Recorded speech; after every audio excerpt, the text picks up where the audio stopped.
केपीले फकाउलान् comrade तपाईलाई फेरि फकिनु होला है, ख्याल गर्नुहोस्। किनभने अस्तिको उनको आमसभा फ्लप खाएछ। गफाके 3 लाखको मान्छे आए 25,000। असल मानिस हुँदाखेरि असल कुराहरू असल परिणामहरू प्राप्त हुन्छन्।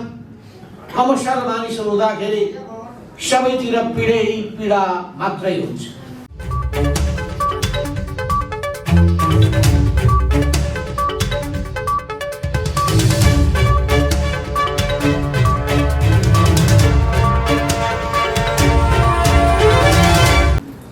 मुकुन्द कमर त्यो बेलामा झापाबाट मोरङको गाउँमा अनि मोरङको गाउँबाट उहाँ सिरा जिल्ला हुँदै पर्सा हुँदै 12 जिल्लाका किसानहरूको बीचमा उनीहरूलाई सचेत बनाउँदै संगठनमा लाग्नु भएको छ।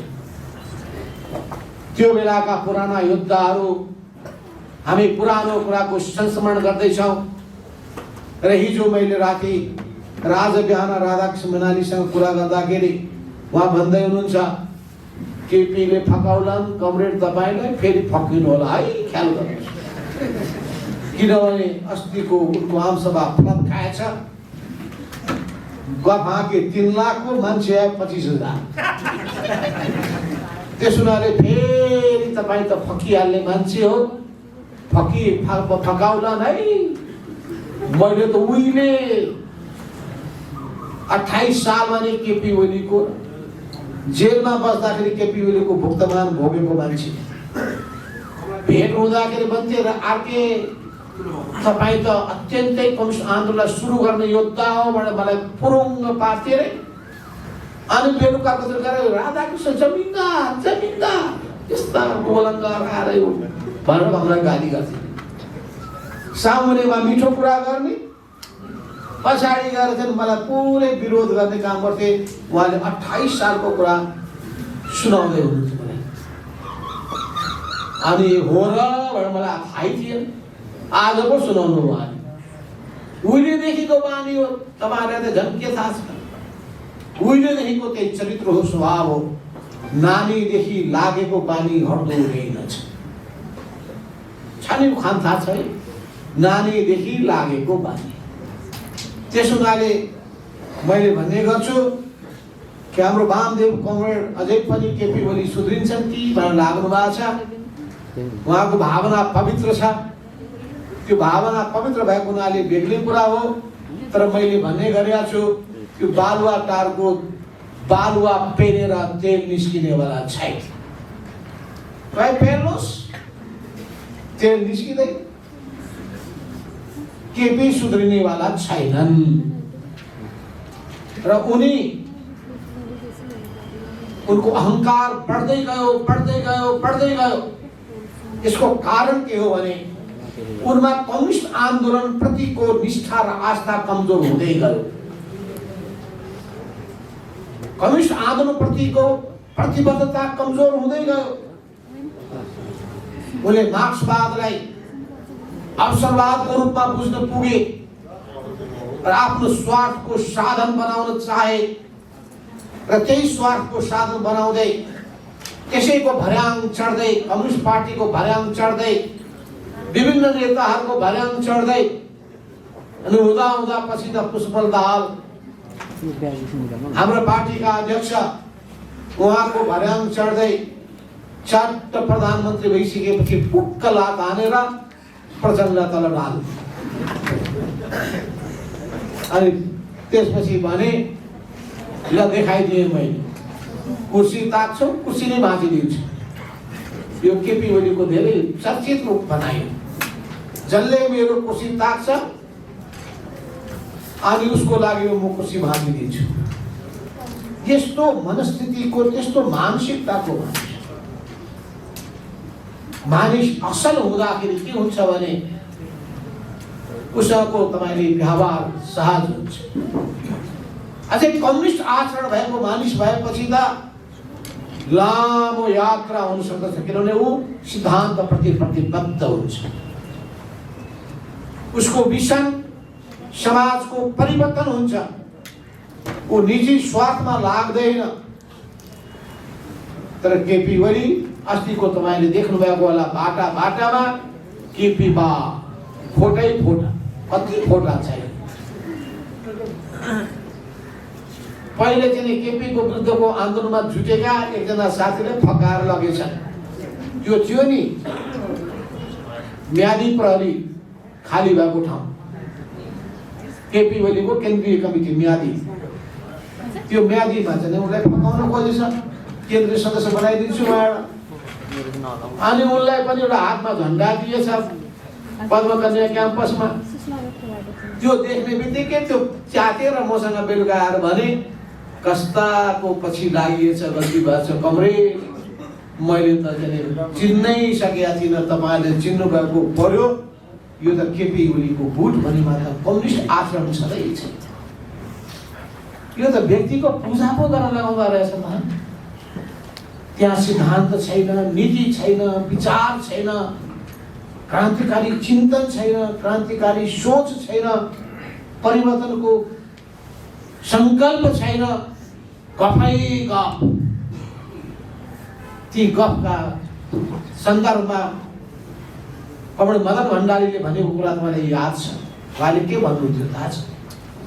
कुराले चिउरा भिज्दैन, उहाँको भाषण चर्चित भाषण हो। कुराले चिउरा भिज्दैन, केपी ओली कुराले चिउरा भिज्न जरुर खोज्छ। उहाँ मदन भण्डारीको उत्तराधिकारीबाट दावा गर्नुहुन्छ, मदन भण्डारीको खूब रामनामी जप्न खोज्नुहुन्छ। उहाँलाई त्यो अरू त्यो पनि भर्याङ मात्रै हो। उहाँ मदन भण्डारीको नाम बेचेर आफ्नो स्वार्थ साधन गर्न चाहने उहाँको चाहना मात्रै हो। त्यसो हुनाले उहाँहरूको त्यो कुनै पनि भ्रममा तपाईँहरू नपर्नुहोस्। आज जुन स्थिति भएको छ त्यो स्थितिको निम्ति पूर्णतः जिम्मेवार केपी ओली नै हो। अवश्य हाम्रा पनि कमजोरी रहे, मलाई पनि भन्छन् साथीहरू तपाईले उहिले प्रधानमन्त्री नबनाएको भए त माथि उठ्नै सक्ने थिएन। तपाईले माया गर्नुभयो, प्रधानमन्त्री बनाइदिनु, तपाईले माया गर्नुभयो, सबै अवसरहरू दिनुभयो, र जति अवसर दिए पनि उनले कहिले पनि गुण मान्दैन। बुझ्नुहोस्, जति अवसर दिए पनि उनी गुण मान्दैन, उनी चरित्र उनमा छैन। त्यसो हुनाले उनका सबै एक एक गतिविधिहरूको तपाईसँग हामीले चर्चा गर्ने हो भने, एक एक विवरण राख्ने हो भने तपाईहरू बल्ल हो यस्तो पनि हुँदो रहेछ भन्ने लाग्छ। तर यस्ताहरू भए भनेर दिक्क मानेर मात्र हुँदैन। सन्तान तपाईले जन्माउनु भयो, छोराछोरी जन्माउनु भयो, तपाईलाई छोराछोरीको माया हुन्छ। तर छोराछोरीहरू ठिक बाटोमा अगाडि बढेनन् भने, उल्टै बाबुआमालाई दुःख दिन थाले भने त्यो बेलामा कस्ता सन्तान जन्माइएछ भनेर मात्रै तपाईँ भन्नुहुन्छ। त्यस्तो हुन्छ, त्यस्तो भयो। यो कम्युनिस्ट आन्दोलनमा राम्रा मान्छे आउँदाखेरि आन्दोलन अगाडि बढेको देखिन्छ, समाजवादको यात्रा सहज रूपमा अगाडि बढेको देखिन्छ। यही तम सियापिङ जस्ता नेताहरू पनि जन्मिए चीनमा, जसले समाजवादको दिशा नै मोडिदियो। र यही गोर्बाचोभ र एल्सिन जस्ता मान्छे पनि जन्मिए, जसले रुसमा समाजवाद थियो, सोभियत संघलाई टुक्रा टुक्रा पनि बनाइदिए र कम्युनिस्ट आन्दोलनलाई धराशायी पनि पारे। त्यो त हुँदो रहेछ। राम्रा हुँदाखेरि राम्रै राम्रो हुँदो रहेछ, नराम्रा हुँदाखेरि बर्बाद पार्दो रहेछ। असल मानिस हुँदाखेरि असल कुराहरू, असल परिणामहरू प्राप्त हुन्छन्। कमर्सियल मानिस हुँदाखेरि सबैतिर पीडै पीडा मात्रै हुन्छ। तपाईले महाभारत पढ्नु भएको होला, सुन्नु भएको होला। युधिष्ठिर र दुर्योधनको कथा पनि सुन्नु भएको होला। दुर्योधनले गर्दाखेरि यदुवंशको नाश भयो। राम र रावणको कथा पनि सुन्नु भएको होला। भनेपछि यो संसारमा यस्तै हुँदो रहेछ। उहिले पनि देवता र दानवको बीचमा द्वन्द्व हुँदो रहेछ। राम्रा नराम्रा, सही गलतको बीचमा द्वन्द्व भइरहन्छ। द्वन्द्व भयो भनेर दिक्क मान्नु हुँदैन। अझै हामीले धेरै गीत गाएका छौँ। द्वन्द्व मात्रै होइन, जित र हार पनि भइरहन्छ, सफलता असफलता पनि भइरहन्छ, अगाडि बढ्ने र पछाडि हट्ने पनि भइरहन्छ। तर हामी कहिले पनि हरिस खाँदैनौँ। सत्यको पक्षमा, न्यायको पक्षमा दृढताका साथ अगाडि बढिरहन्छौँ। हो यी सबै सिलसिलामा म आज स्मरण गर्न चाहन्छु 2036 साल त्यतिखेर मैले यहाँ काठमाडौँमा पार्टीको तर्फबाट नेकपा माले थियो। त्यो बेलामा यहाँ म आएको थिएँ। बालाजुमा म बसेर नै सुलोचना मानन्दर अनि सुलोचना मानन्दर सँगसँगै जेबी राई, कमल लामा, समाप्त के राजकर्णिकार के नाम थियो,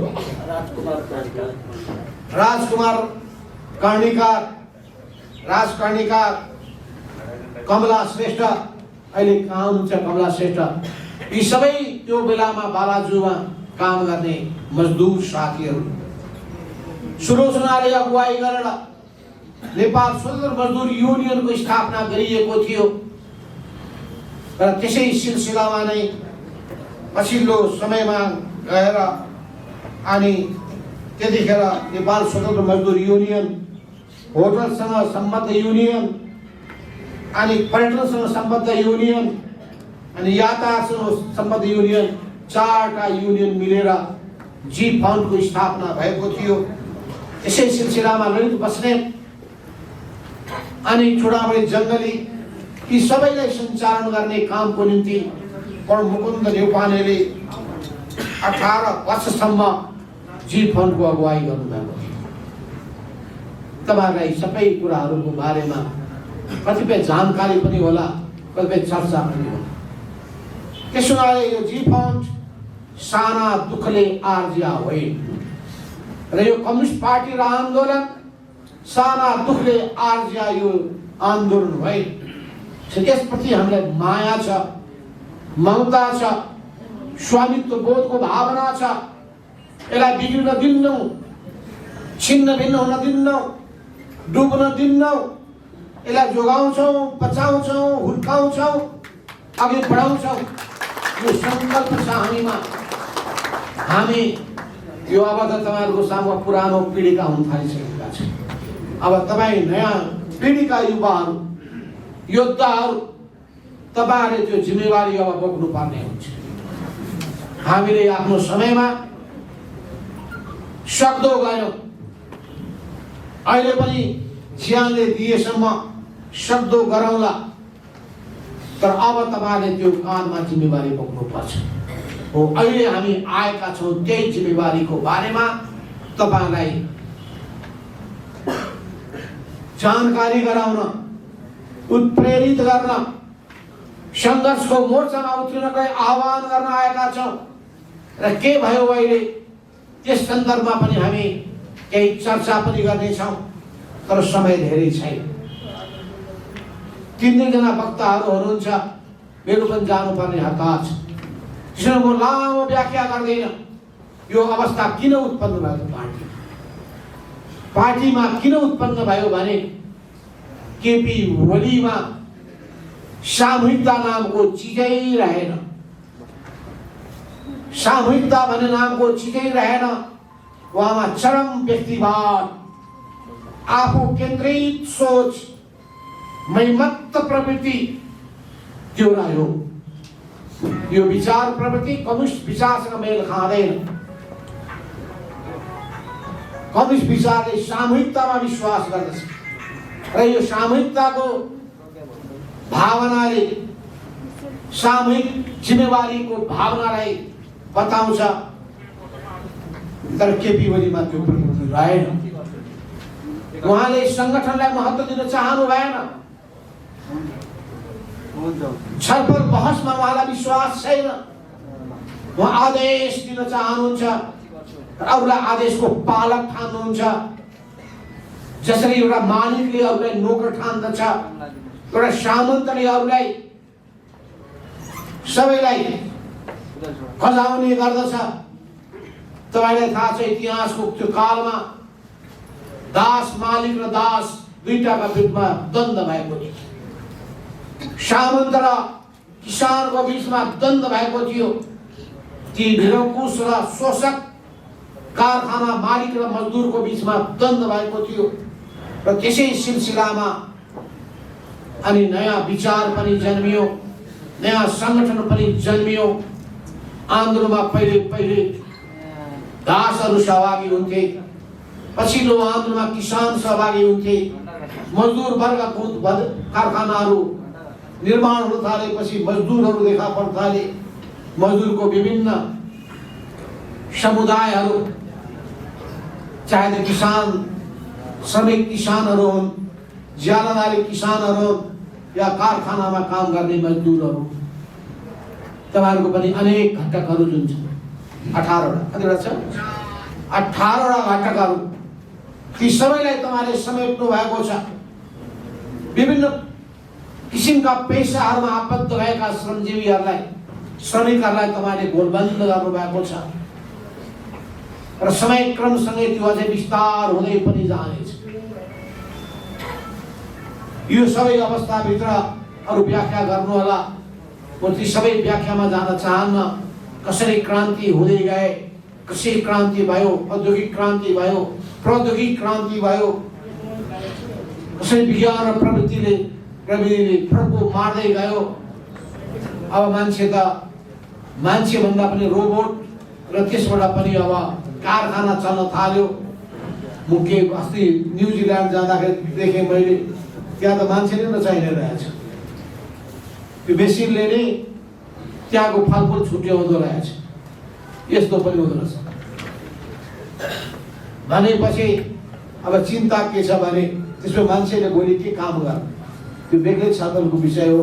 हामी छलफल गर्दै गरौँ।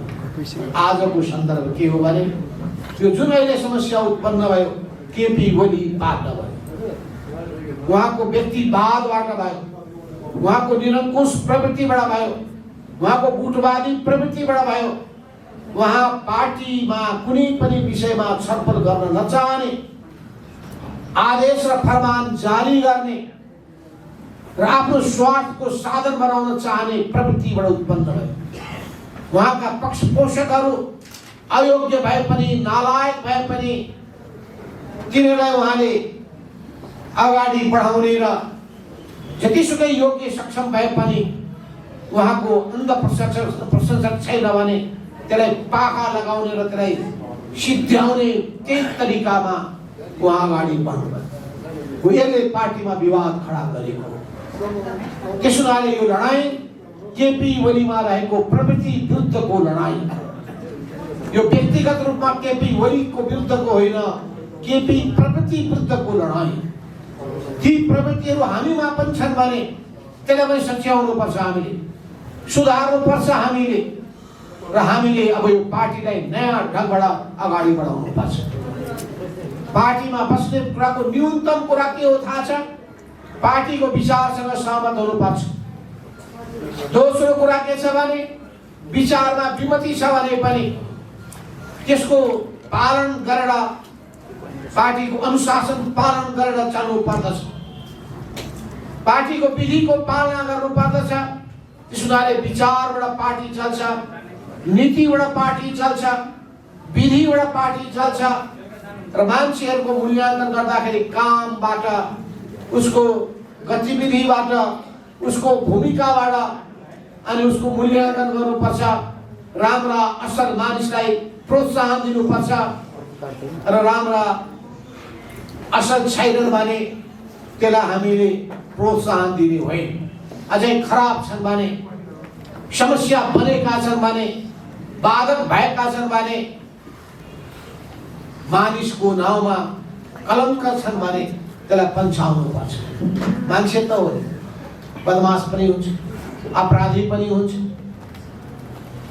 दुष्ट पनि हुन्छ, शोषक अत्याचारी पनि हुन्छ। ती व्यक्तिहरू कम्युनिस्ट पार्टीमा बस्न सक्दैन, राख्ने पनि होइन। कम्युनिस्ट पार्टी राम्रा मान्छेहरूको थलो हो। यस अर्थमा केपी ओलीमा त्यो कम्युनिस्टमा हुनुपर्ने गुण चरित्र भएन, अध्यक्षमा हुनुपर्ने त गुण चरित्र नै भएन।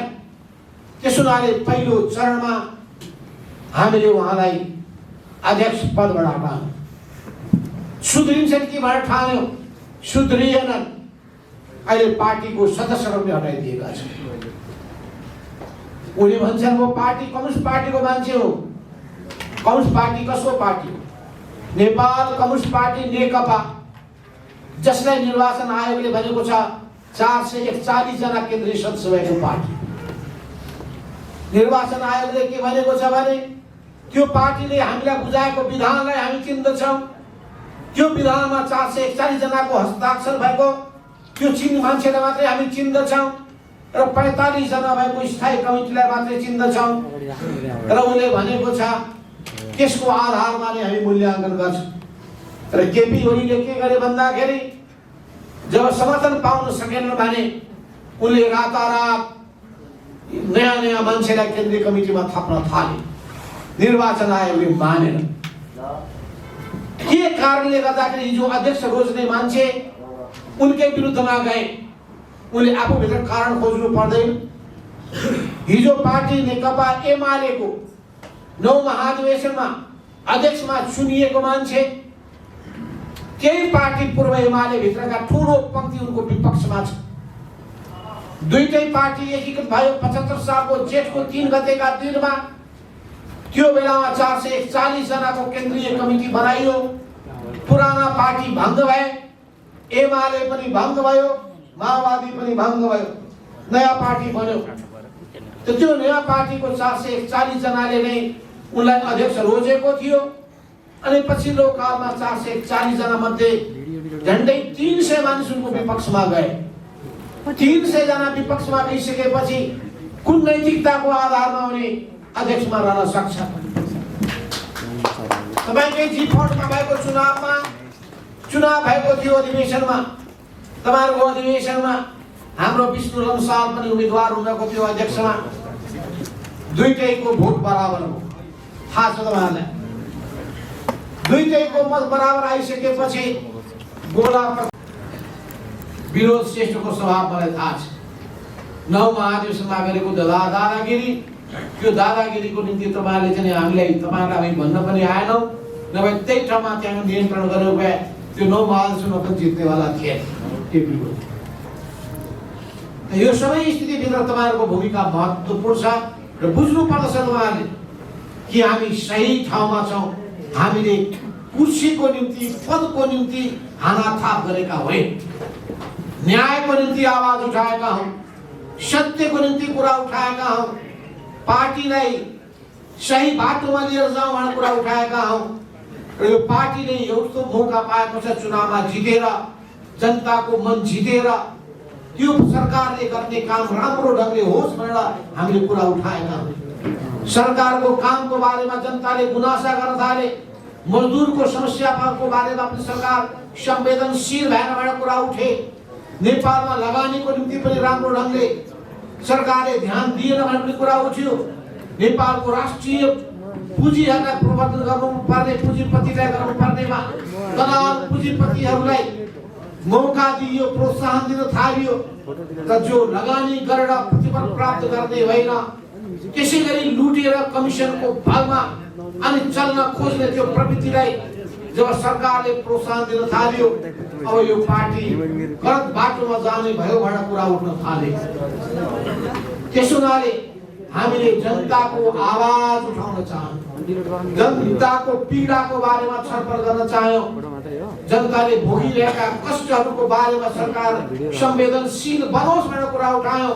तर केपी ओलीलाई सबै कुराहरू स्वीकार्य भएन, मान्य भएन, उहाँ छलफल गर्न चाहनु भएन। उहाँको नेचरै, उहाँको स्वभाव नै कस्तो छ भन्दाखेरि उहाँले गरेको कुरामा कसैले प्रश्न खडा गर्न पाउँदैन, कसैले कुरा पनि उठाउन पाउँदैन। यसैलाई उहाँले भनेको मलाई असहयोग भयो, यसैलाई उहाँले भनेको मलाई घेराबन्दीमा पारे, मलाई सबैतिर च्याप्न खोजे। च्यापेको त छलफल गरौँ भनेर भनेको हो। समस्याको बारेमा छलफल गरौँ, हाम्रा विचार पनि राख्न पाऊँ, हाम्रा अनुभवहरू पनि राख्न पाऊँ, अलि छलफल बहस गरौँ। नेपालकै पुराना अनुभवहरू, संसारकै पुराना अनुभवहरू, ती सबैमा छलफल गरौँ कि हामीले अपराध गरेको हो कि उठाएर हामीले ती कुराहरू उठाउने हो भने तपाईँको आवाज पुग्छ कसरी? तपाईँको पीडा र वेदनाको कुरा पार्टीमा पुग्छ कसरी? त्यो कुरा केपी ओली सुन्नै नचाहने र त्यो भएको हुनाले जब उहाँमा त्यस्तो एकाधिकारवादी प्रवृत्ति हुर्कियो अनि पार्टीभित्र उहाँप्रति आलोचना हुन थाले, गुनासो बढ्न थाल्यो, उहाँ एक्लो हुँदै जान थाल्नुभयो, उहाँले बहुमत गुमाउनु भयो, विश्वास गुमाउँदै जानुभयो, आफ्नै कारणले उहाँ एक्लो एक्लो एक्लो एक्लो हुँदै जानुभयो। एक्लो भइसकेपछि उहाँले अब यो घरमा कसरत गर्ने धेरै भए, जम्मैलाई एउटै खुकुरीले छ्याक्क काटिदिन्छु, म एक्लै बस्छु भनेर जम्मैलाई खुकुरी प्रहार। यी धेरै कसरत गर्छन्, जम्मै छोराछोरी र श्रीमतीलाई एउटै चिहान पुर्याइदिन्छु भने चिहान पुर्याउनु। हामी त्यति सजिलै मर्नेवाला त छैन। ठ्याक्क खुकुरी उहाँको समात्यौँ, पाइँदैन हामीलाई सिद्ध्याउँ। उहाँले कम्युनिस्ट पार्टीलाई सिद्ध्याउन खोज्नुभयो, पाइँदैन कम्युनिस्ट पार्टीलाई सिद्ध्याउँ। र हामीले भन्यौँ तपाईँमा त्यस्तो किसिमको जुन प्रवृत्ति हुर्किएको छ यो हामी सहनेवाला छैन। त्यसो भएको हुनाले तपाईँले मन पनि गर्न पाउनु भनेपछि मलाई प्रधानमन्त्रीबाट हटाउने भए भन्ने लागेर संसदै बन्द, पार्टीको अध्यक्ष हटाउने भएर पार्टी नै सिद्ध्याउन खोज्यो। कस्तो भस्मासुर! यसलाई भन्छ भस्मासुर सही हो। यी सबै कुराको क्रममा उहाँले संविधानको धारामा टेक्दै नटेकिकन एकैचोटि प्रतिनिधि सभा विघटन गर्नुभयो र अहिले अदालतमा भएको बहसमा सुन्नुभएको होला सरकारी वकिलले भनेको संविधानको धारामा टेक्नु पर्दैन, खोज्नु पर्दैन, प्रधानमन्त्रीलाई मन लाग्यो भने विघटन गर्न पाइन्छ। यो कानुनी शासनमा यस्तो पाइँदैन। संवैधानिक व्यवस्था भएको मुलुकमा यस्तो गर्न पाइँदैन। सबै मान्छे संविधानको मातहतमा हुन्छ। पार्टीभित्र बस्ने मान्छे पार्टीको विधानको मातहतमा हुन्छ। प्रत्येक व्यक्ति संगठनको मातहतमा हुनुपर्छ, अल्पमत बहुमतको मातहतमा हुनुपर्छ र कोही पनि कसैले पनि अनुशासनको सीमा नाग्न पाउँदैन। यो हाम्रो पार्टीको व्यवस्था हो र हाम्रो देशको संविधानको व्यवस्थाले पनि के भन्छ भने संविधानभन्दा माथि कोही पनि हुँदैन। त्यसो भएको हुनाले यो लडाई संविधानलाई जोगाउने कि संविधानलाई सिद्ध्याउने लडाई, यो लडाई लोकतन्त्रलाई जोगाउने कि लोकतन्त्रलाई समाप्त पार्ने लडाई हो। केपी ओली गणतन्त्रको पक्षमा कहिले पनि हुनु भएन। उहाँलाई गणतन्त्रसँग माया पनि छैन। त्यसो भएर उहाँले गणतन्त्रलाई सिद्ध्याउन खोजिरहनु भएको छ। उहाँलाई संघीयताप्रति पनि कुनै मोह छैन र संघीयताको उहाँ विरोधी मान्छे। उहाँ समावेशिताको पनि पक्षमा होइन। त्यसो हुनाले समावेशितासित पनि उहाँलाई कुनै मतलब चाख्नु छैन। यस साथमा उहाँका यी सबै कदमहरू प्रतिगामी कदमहरू हुन्, प्रतिगमनकारी कदमहरू हुन् र यसकै विरुद्धमा हामीले सडकमा सङ्घर्षको आह्वान गरेका छौँ। देशव्यापी रूपमा पार्टी शक्ति परिचालन गरिरहेका छौँ र सबै ठाउँहरूमा जिल्ला कमिटीहरूमा जिल्लामा प्रदेशमा हामी बहुमतमा छौँ। सबै ठाउँमा अल्पमतमा हुनुहुन्छ, केन्द्रमा अल्पमतमा, प्रदेशमा अल्पमतमा, जिल्लामा अल्पमतमा, सबै सङ्गठनहरूमा अल्पमतमा। उहाँ कुनै बहुमतमा भएको कुनै पनि सङ्गठन देखिँदैन। किन जब सङ्गठन एकताबद्ध भइसकेपछि, एउटै भइसकेपछि अहिले यो जीवनमा अलि गर्ने कारण भनेको त्यहाँ उहाँले खेल्न खोजेको मात्रै हो। त्यसो भएको हुनाले यहाँभित्रको सङ्कटलाई तपाईँहरूले पार लगाउन सक्नुहुन्छ।